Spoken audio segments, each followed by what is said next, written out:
Graça e paz, glória a Deus. Vamos continuar estudando no Evangelho de Mateus, capítulo 21. Agora mais uma parábola a respeito do reino de Deus. O reino de Deus é o reino em que Deus governa de acordo com a sua vontade, com a sua palavra. Então, para entrarmos no reino de Deus, temos que crer em Jesus, que é o Verbo de Deus que se fez carne e habitou entre nós. Vimos a sua glória como do unigênito do Pai, o primeiro filho, o único filho até um certo momento em que nós somos gerados e também somos adotados como filhos de Deus, desde que nós venhamos a nascer de novo, nascer da água e do Espírito. Nascer, então, para obedecer à palavra de Deus. Neste momento, passamos a fazer parte do reino de Deus. Então, a parábola de hoje está em Mateus, capítulo 21, a partir do versículo de número 33. Ouvi ainda outra parábola. Houve um homem, pai de família, que plantou uma vinha e circundou-a de um valado e construiu nela um lagar e edificou uma torre e arredou-a a uns lavradores e ausentou-se para longe. Então a parábola é uma comparação. E prestando atenção aqui no que Jesus usou para configurar, então, esta parábola, esta comparação, nós vamos descobrir algumas coisas sobre o reino de Deus. Então, a vontade de Deus, aqueles que são chamados para o reino, para trabalhar na sua vinha, e aqueles que, de acordo com o seu trabalho, os que dão frutos, que produzem, e dos que entendem os princípios de Deus, a vontade de Deus, a palavra de Deus, o que agrada a Deus, então estes são escolhidos. No primeiro momento, muitos são chamados. No segundo momento, poucos são escolhidos, porque poucos, enquanto estão trabalhando na vinha, vão conhecendo o dono da vinha, vão conhecendo a sua vontade, vão praticando também a sua palavra. Bem-aventurado aquele que ouve a palavra de Deus e a pratica. Então veja bem, o homem é o pai da família. Deus é o pai de toda a família, da terra, dos céus, que tomam o seu nome, que não tomam em vão.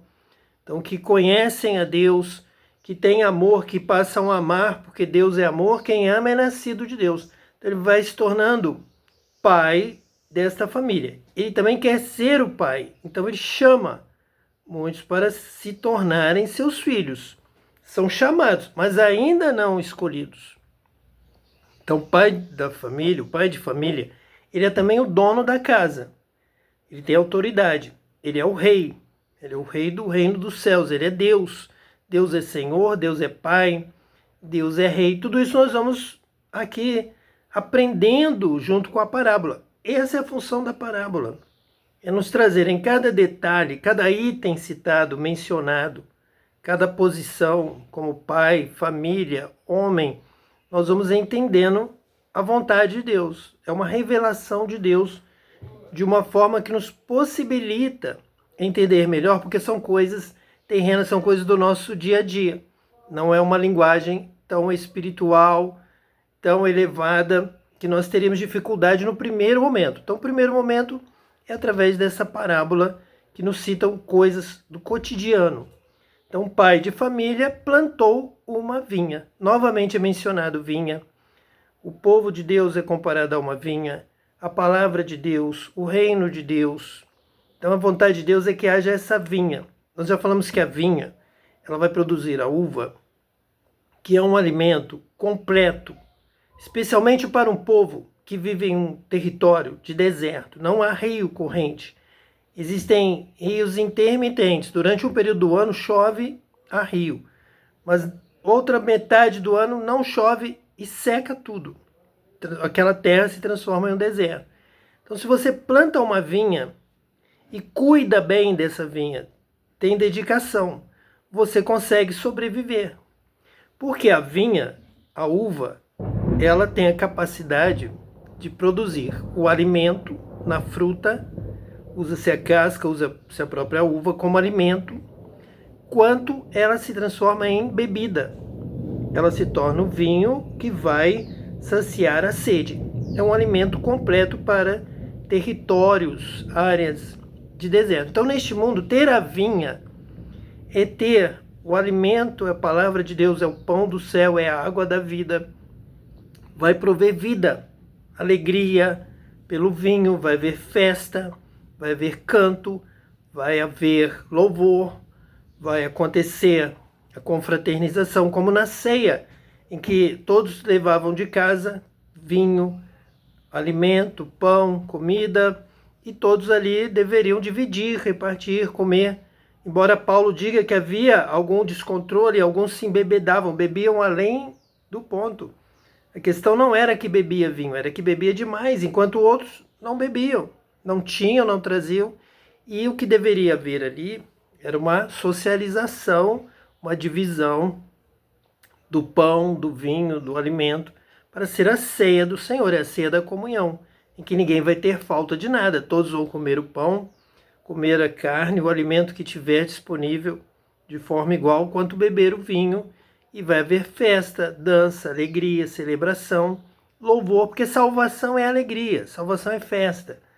Então a vinha é a vinha de Deus, é a vinha do pai da família, ele plantou essa vinha. Ela é tão importante e ela é tão necessária que ele circundou-a de um valado. Então houve uma proteção à palavra. Então Deus protege, Deus guarda. Então os anjos de Deus guardam a obra de Deus. Estou edificando a minha igreja e as portas do inferno não prevalecerão contra ela. Então de onde vem a palavra, o alimento, o vinho, que sacia a sede, a fome? Então Deus guarda, Deus cuida. Então o próprio Pai protegeu a vinha pela importância dela, circundou-a de um valado, para que não ficassem animais ou pessoas de forma descontrolada invadindo a vinha.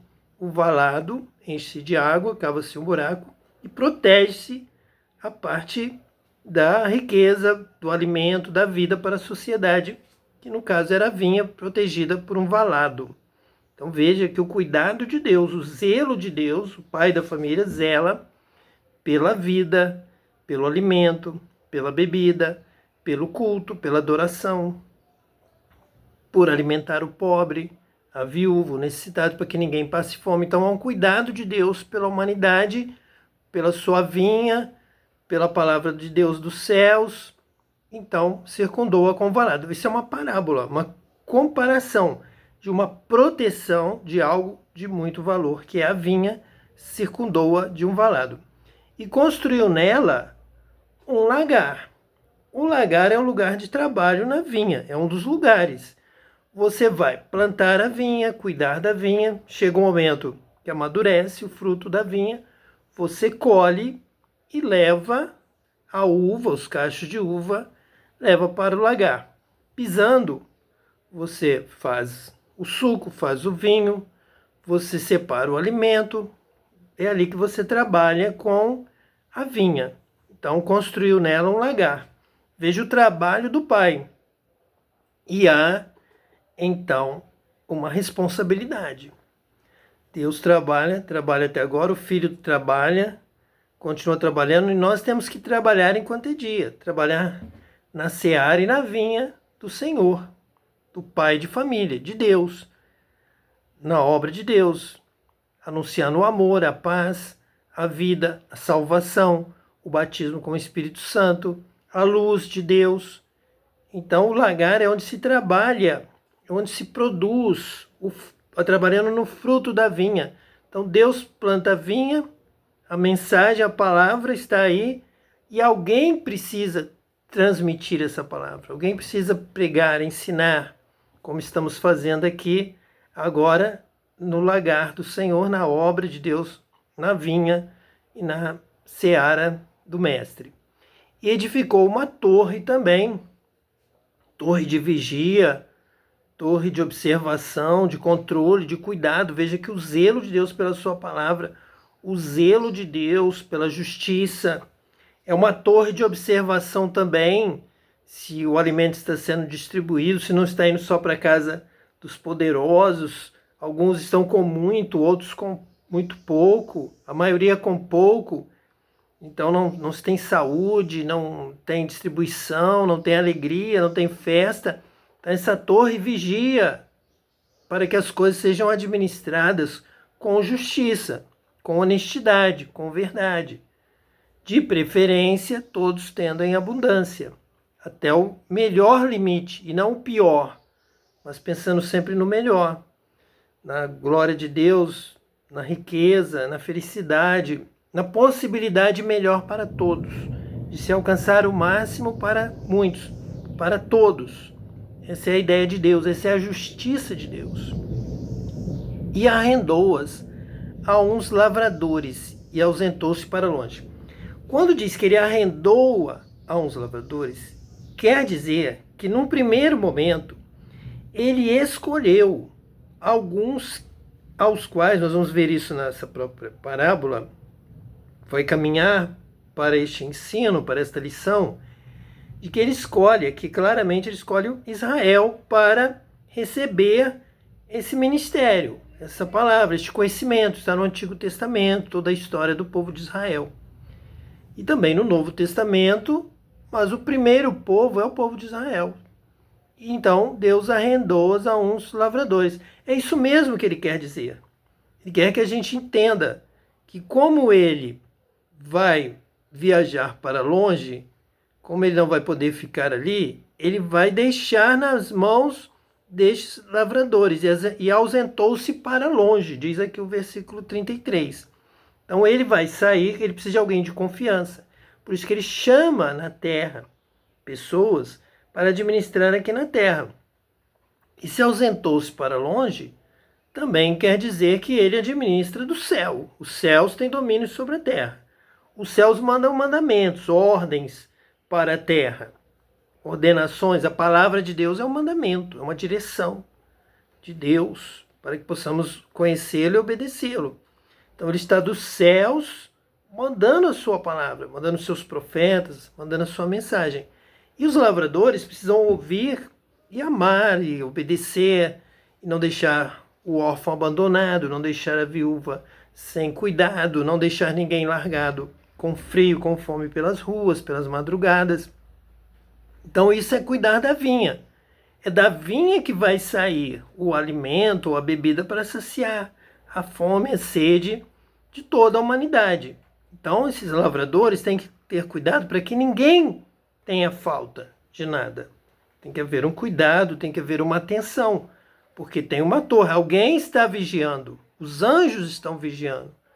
Os anjos observam o que nós estamos fazendo. Além de cuidar de nós, eles também nos orientam e nos vigiam. Temos anjos destinados a cada um destes ministérios. Temos ali os guardiães, são citados muito no livro de Daniel, que nós já estudamos.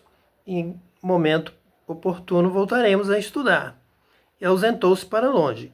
E chegando o tempo dos frutos, enviou seus servos aos lavradores para receber os seus frutos. Então é claro que foi descrito aqui na parábola que o dono da casa, o pai da família, ele fez um grande trabalho. Ele plantou a vinha, circundou-a de um valado, construiu nela um lagar e edificou uma torre. Então é claro que dentro dessa palavra de justiça, dentro da palavra de Deus, ele tem o direito a receber a sua parte. Então, chegando o tempo dos frutos, enviou seus servos aos lavradores para receber os seus frutos. Você cuida, você tem o direito a uma parte. Eu construo tudo e te entrego nas suas mãos, você recebe de graça, você tem que dar um retorno. Você não pode dizer, recebi de graça e não tenho que dar nada para ninguém. Deram para mim porque quiseram, eu não tenho que dar, eu não tenho obrigação. Tem sim. É claro isso, que nós recebemos a graça de Deus. De graça recebeste, de graça dai. Você recebeu algo pronto, você tem que recompensar o que foi feito e te entregue nas mãos sem que você tenha feito nada. Você não tinha nada. Esses lavradores não trabalharam, não edificaram a torre, não cavaram o lavrado, não circundaram o valado, não plantaram a vinha, não trouxeram a semente, apenas estavam usufruindo. Era graça. Eram como pobres recebendo uma esmola do dono, do pai da família. Então você tem que perceber isso, que graça é um favor imerecido. E se você recebe, você tem que aprender a conhecer o pai da família. Ele é assim, ele é amor, ele faz de graça. Ele é o Deus de toda a graça. Então eu também tenho que ser com o meu próximo, com o meu irmão, na minha casa, na minha cidade, no meu país, na minha sociedade. Eu também tenho que estar aberto para a graça. Eu conhecia Deus. Deus é amor. Deus é graça. Então eu tenho que também amar e tenho que também saber ajudar o pobre, dar esmola, a usar dessa mesma graça. Então vem o pai de família e pensa e afirma, ele já tem que estar me conhecendo, meu sistema, meu método, minha forma de ser, de agir, minha vontade e fazer, obedecer. Em primeiro lugar, fazer a minha vontade assim na terra como no céu. E me conhecer para me amar, me honrar, me glorificar, me adorar com os lábios, mas também praticar, fazendo do jeito que me agrada, também com o seu próximo. Vão fazer para mim, tem que também fazer para o seu próximo. É claro, temos que aprender isso. A vontade de Deus, a palavra de Deus é essa. É lermos, conhecendo a Deus. Agora eu tenho que aprender a fazer dessa forma, porque Deus age dessa forma. Versículo 35. E os lavradores, apoderando-se dos servos, feriram um, mataram outro e apedrejaram outro. Quer dizer, mataram os profetas, apedrejaram outros, não ouviram a palavra de Deus, não quiseram trabalhar dessa forma. As religiões não aceitaram essa mensagem da esmola, da graça, do receber a graça e também agraciarem os outros, serem bênção na vida dos outros. Você recebe uma bênção, glorifica a Deus, que Deus maravilhoso, Deus abençoador, e alguém pede alguma coisa para você, você é claro, eu conheci um Deus maravilhoso, Ele está aqui, Ele é vivo, Ele está me observando, e Ele me deu tanta coisa, é lógico que eu também vou te dar, vou repassar para você o que eu tenho, o que eu posso, dentro da minha condição, dentro da minha capacidade, eu vou fazer o meu melhor. Então essa é a vontade de Deus. Mas estes religiosos quiseram agora edificar uma nova religião, em que só se ganha, só se pede, e queremos mais, e não temos nada para ninguém de fora, não somos obrigados a dar, nós só recebemos. Então, versículo 36 diz assim: depois enviou outros servos em maior número do que os primeiros, e eles fizeram-lhes o mesmo. Então aqui está um relato da Bíblia, lá desde o princípio, do primeiro profeta, do primeiro juiz, vindo para um período com maior número de profetas, e em momento algum eles ouvem. Em momento algum eles se humilham, se arrependem do mal, continuam roubando as coisas de Deus. De graça recebem e não dão nada de graça, não é? Não dão nada para ninguém, não atendem o clamor da viúva, do pobre, do que está enfermo, do que não tem condição de se manter, não ajudam, apenas comem, bebem, celebram, cantam, levantam a mão, vão para casa e não entendem que tem uma obrigação com o seu próximo. Sabem que Deus está lhes abençoando, mas não pensam que eles têm que ser bênção para os outros. Então continuam matando, perseguindo quem fala uma mensagem diferente, quem fala de lembrar da graça de Deus e de oferecer também de graça. Vamos colocar uma viúva lá na nossa página para receber uma parte da oferta que é entregue no templo para os órfãos, para os pobres, para os necessitados. Não se lembram disso, não fazem isso. Ganham uma oferta de R$1 milhão, então vamos repartir com um bairro mais pobre da cidade, vamos levar lá as roupas, os alimentos, vamos fazer reforma nas casas, vamos comprar eletrodomésticos. De maneira nenhuma. Não se lembram disso. Então não obedecem a Deus, não fazem o bem, não socorrem o aflito, necessitado, a viúva, e fazem sua própria religião humana e avarenta. Versículo 37. E por último, enviou-lhe seu filho, dizendo: terão respeito a meu filho. Mas os lavradores, vendo o filho, disseram entre si: este é o herdeiro. Vinde, matemo-lo, e apoderemo-nos da sua herança.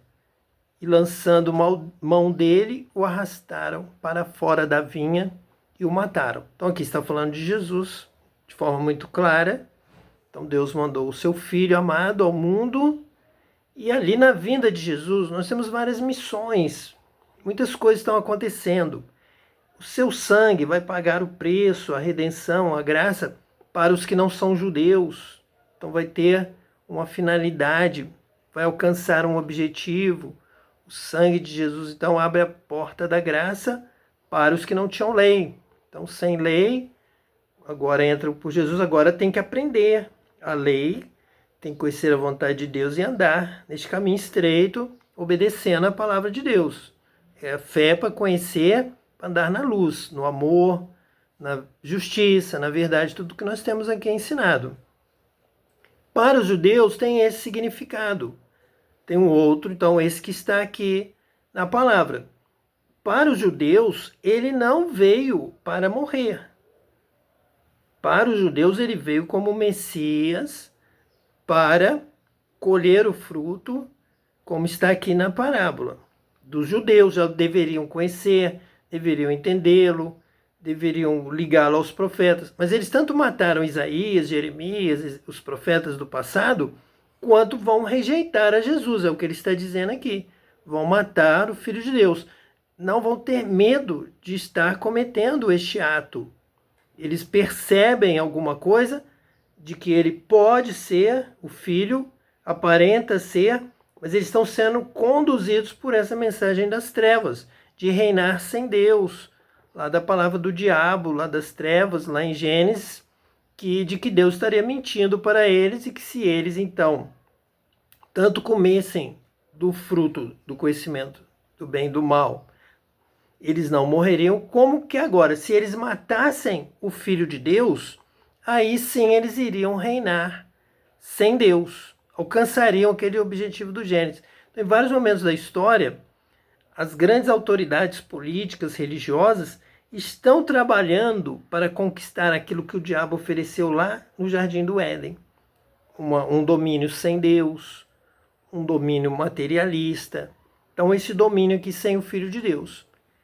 Então, versículo 40 diz assim: quando, pois, vier o Senhor da vinha, que fará aqueles lavradores? Então, quando Deus vier, agora sim, ele, de volta para sua vinha, então para o juízo final, o juízo de Deus, para o momento em que Deus vai passar ali a peneira, vai julgar tudo que está sendo feito e vai interromper uma sequência de atos, de domínios, de reinos. Deus tira um rei, coloca outro, Deus tira um governo, coloca outro, impérios caem por terra e Deus levanta outros. Então, neste momento, o que ele vai fazer em relação a estes que estão cuidando da vinha, que seriam os senhores da religião, que receberam de Deus essa autoridade para serem os lavradores desta vinha de Deus para a terra? O que o Senhor da vinha vai fazer com estes que estão cuidando mal das coisas que deveriam ser feitas em nome de Deus? Então deveriam ser feitas de outra forma, com justiça, com amor, com misericórdia. O que Deus vai fazer? Versículo 41.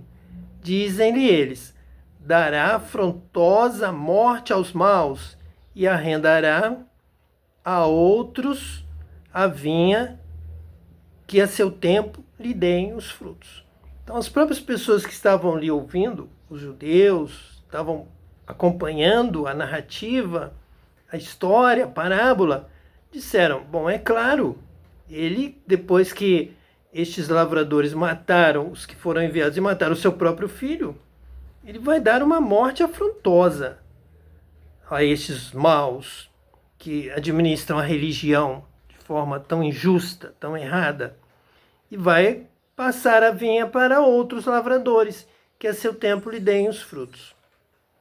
Sim, disse-lhe Jesus, nunca leste nas Escrituras a pedra que os edificadores rejeitaram? Essa foi posta por cabeça da esquina. Pelo Senhor foi feito isto, e é maravilhoso aos nossos olhos. Então, realmente, essa pedra é Jesus, e os homens, os lavradores, rejeitaram a direção de Jesus, o Filho de Deus, e ele é aquele que veio trazer essa pedra posta por cabeça da esquina. Vai dar a direção certa para a obra. Então teriam que realmente ouvi-lo, obedecê-lo. É ele quem nos ajuda a entender a palavra de Deus, a praticar. Então ele nos dá o poder de entender corretamente, conhecer a Deus exatamente como ele é, o que ele gosta, o que lhe desagrada, e nos dá poder para falar, ensinar e viver como Deus quer. Então é Jesus. De que forma que Jesus faz isso? Ele faz isso através da palavra e do batismo com o Espírito Santo. Então, só a palavra nós não teríamos condição, poder, sabedoria suficiente para entender todas as coisas de Deus, são espirituais e se discernem espiritualmente. E nem para praticar. Porque não entenderíamos, não saberíamos como fazer. Jesus vem nos ensinar tudo. Tudo sobre Deus. O que agrada a Deus, o que desagrada a Deus. Vamos fazer? Vamos. Você vai conseguir? Vai. Por quê? Porque Jesus vai te ajudar. De que forma? Batizando com o Espírito Santo. Então, o batismo com o Espírito Santo é um poder do alto. É o próprio Espírito que traz. Ele vem morar conosco. E ele começa a nos ajudar a pensar, entender, lembrar. E autoridade, força, dá uma força espiritual para que nós possamos viver essa palavra. Abrir a palavra, comentar, pregar, ensinar, praticar, renunciar às riquezas quando é preciso em favor do nosso próximo, amar mais, amar de tal forma que ajudar, socorrer, nos traz muita alegria, nos traz mais alegria do que reter, do que receber. Mais bem-aventurada coisa é dar do que receber. Quem vai dizer isso? Quem é batizado com o Espírito Santo.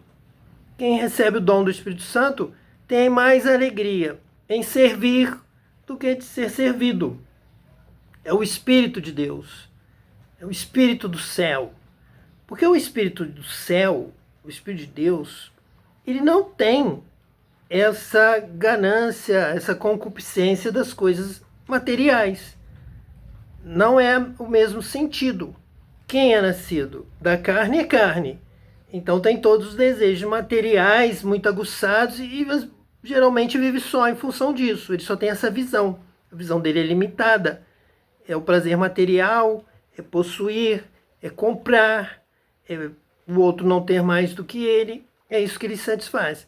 Mas quando você nasce do Espírito, o Espírito contempla as coisas eternas. Essas têm valor, as coisas do alto, as coisas celestiais, a alegria eterna. E ele tem a visão clara da coisa material, que é vaidade, que vai durar pouco tempo, que não retém, não permanece. Mas a alegria do céu permanece eternamente, a palavra de Deus, o que guarda a palavra de Deus, o que vive com Deus. Então ele tem essa alegria. Então quando ele pode servir alguém, vem a alegria do céu sobre ele, vem a alegria dos anjos, vem a alegria do Espírito Santo, a presença de Deus, a glória espiritual, que é eterna, não é passageira, não é vã. Então é verdadeira alegria. Então quem é espiritual vai dar valor às coisas espirituais, as coisas que não se destroem com o uso, com o tempo, pela traça, pela ferrugem, mas são coisas que permanecem. Então a alegria da eternidade, a alegria dos céus, é isso que Jesus veio trazer. Ele é a pedra que foi posta por cabeça da esquina. E quem segue a Jesus, então, vai ter essa alegria e vai abençoar os outros, vai receber, vai saber que é de graça, vai dar glória a Deus, vai louvar a Deus por tudo que recebe de Deus. Tudo vem de ti, Senhor.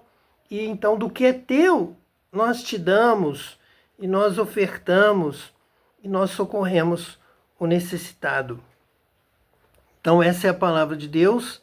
E o versículo 43 diz assim: portanto, eu vos digo que o reino de Deus vos será tirado, e será dado a uma nação que dê os seus frutos. Então é verdade, os lavradores eram os judeus. Agora, quem são os lavradores? Uma nação que dê os seus frutos. Então, logo em seguida, após a morte de Jesus, os apóstolos foram batizados com o Espírito Santo ali em Jerusalém. Estavam todos reunidos no cenáculo, no dia de Pentecostes. O Espírito Santo foi derramado.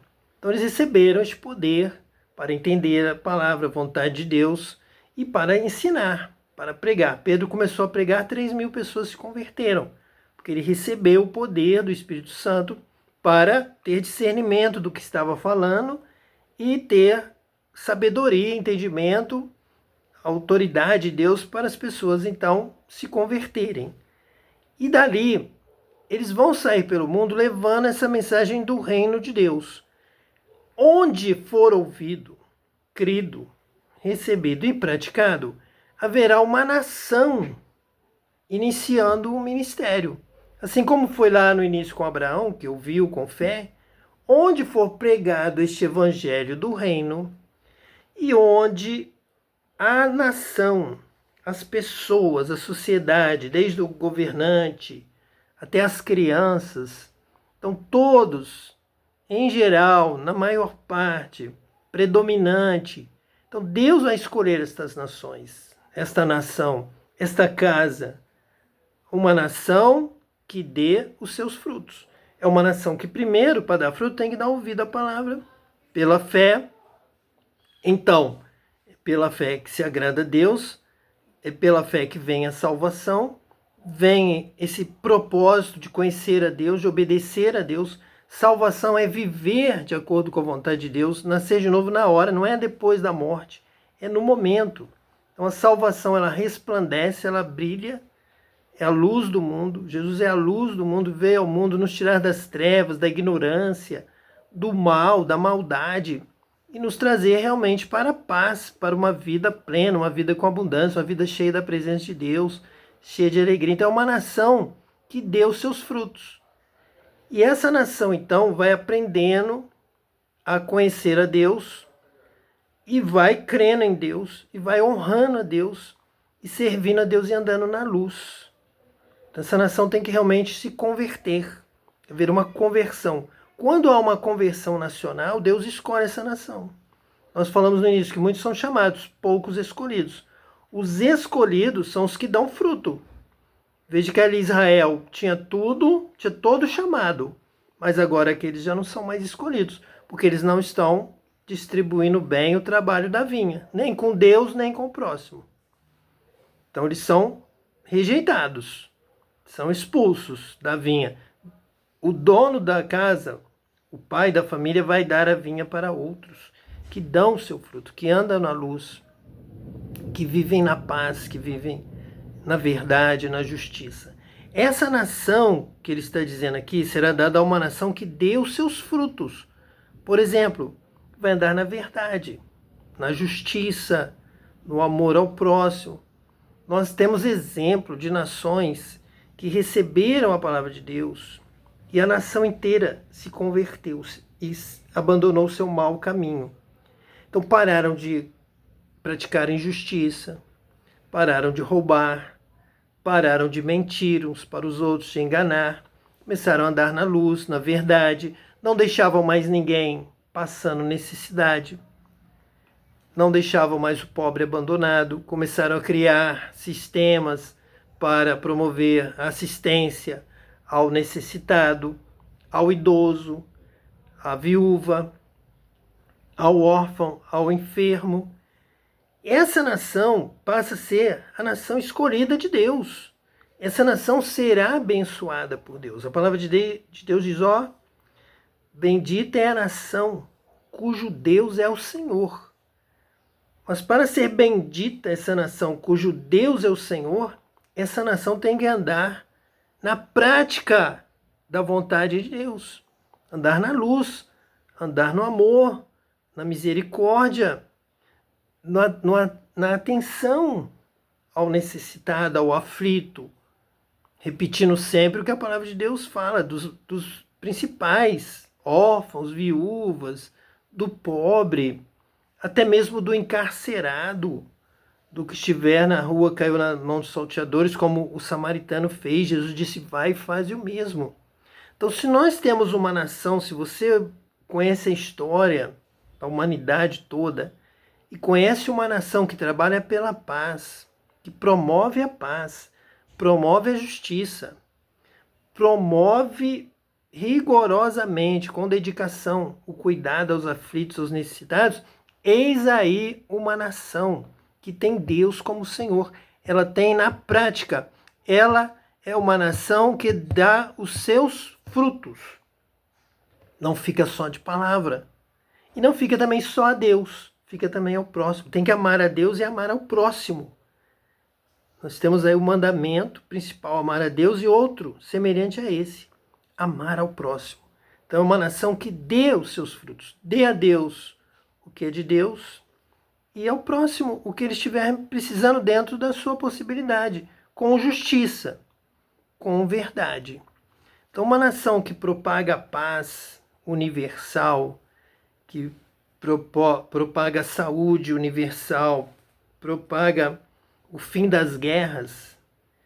E nós temos aqui, eu quero apresentar aqui uma poesia, uma mensagem sobre isso, sobre uma nação, projeto de uma nação que Jesus apresentou aqui em Mateus 21, 43.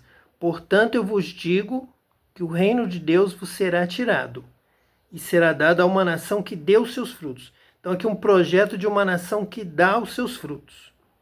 Tem que ser uma nação que transmita uma mensagem de acordo com a palavra de Deus, com a vontade de Deus para o mundo todo.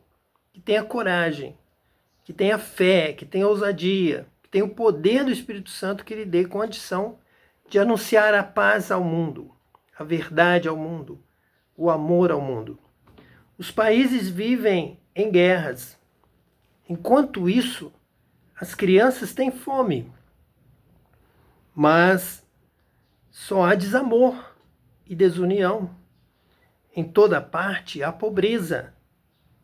Mas a humanidade sempre encontra desculpa para a maldade. Mas tem muitos que têm pouco. Mas alguns têm demais.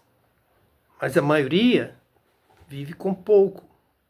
Já é tempo de acordar e com amor o mundo inteiro transformar. Por isso, nós declaramos paz entre as nações. O amor não tem fronteiras.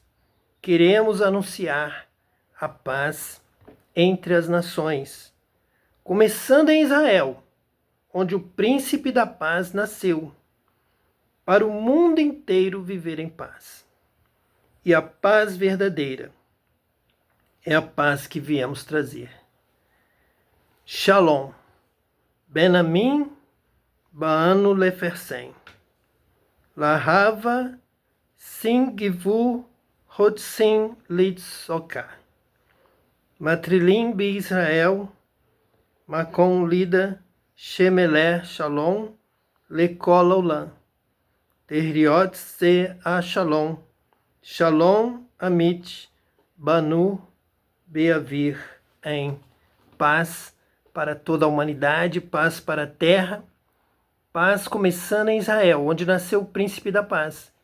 E que o primeiro sinal de que a paz chegará para toda a humanidade será Israel viver em paz e proclamar ao mundo essa mensagem de amor e paz. Que Deus te abençoe hoje e eternamente em nome de Jesus, o Messias. Amém.